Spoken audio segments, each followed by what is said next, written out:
Hi అండి. ఈరోజు వీడియోలో తోటకూర ఫ్రై చేసుకుందాం. చూడండి ఎలా ఫ్రై అయిందో. ఇది ఎలా చేద్దాం అనేది ఫస్ట్ నుంచి ఈ వీడియోలో చూద్దామండి. ఫస్ట్గా స్టవ్ ఆన్ చేసుకొని దాని మీద కళాయి పెట్టి ఆయిల్ వేసుకొని దాంట్లో ఆనియన్స్ వేసేసుకోవాలి. జీలకర్ర, ఎల్లిపాయ, ఆనియన్స్ అన్నీ ఒకసారి ఇవ్వండి వేసాను. ఇప్పుడు దీంట్లో కొంచెం కరివేపాకు వేసుకోవాలి.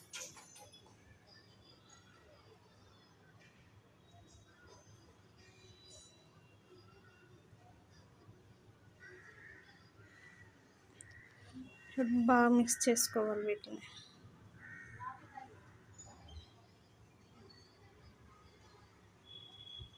కొంచెం రెడ్ ఫ్రై అయ్యాక దీంట్లో ముందుగా వాష్ చేసుకొని కట్ చేసుకొని వాష్ చేసుకొని ఉంచుకొని ఆకుకూరను యాడ్ చేద్దాం. ఇదిగోండి ఆకుకూర యాడ్ చేస్తున్నాను.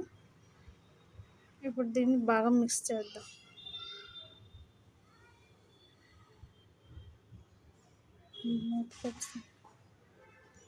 ఇంకా కొంచెం వాటర్ ఉందండి. వాటర్ అయిందాక ఇంకేదా కొంచెం ఫ్రై చేద్దాం.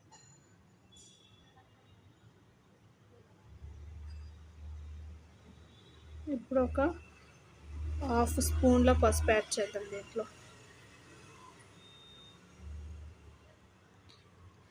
నెక్స్ట్ ఒక హాఫ్ స్పూన్ సాల్ట్ కూడా యాడ్ చేద్దాం. హాఫ్ స్పూన్ కారం కూడా యాడ్ చేద్దాం.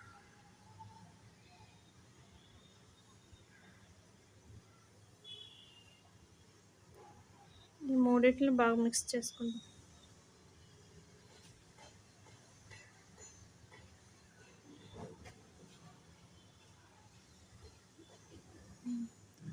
బాగా మిక్స్ అయ్యాక మూత పెట్టి 5 నిమిషాలు కుక్ చేద్దాం. తర్వాత తీసి చూద్దామండి. వాటర్ అంతా ఇంకిపోయి కొంచెం బాగా ఫ్రై అయింది. అయిపోయినట్టే. స్టవ్ ఆపేసుకుందాం. రెడీ అయిపోయిందండి తోటకూర ఫ్రై. మా వీడియో నచ్చితే లైక్ చేయండి, షేర్ చేయండి, సబ్స్క్రైబ్ చేసుకోండి మా ఛానల్ని. థ్యాంక్ యూ అండి.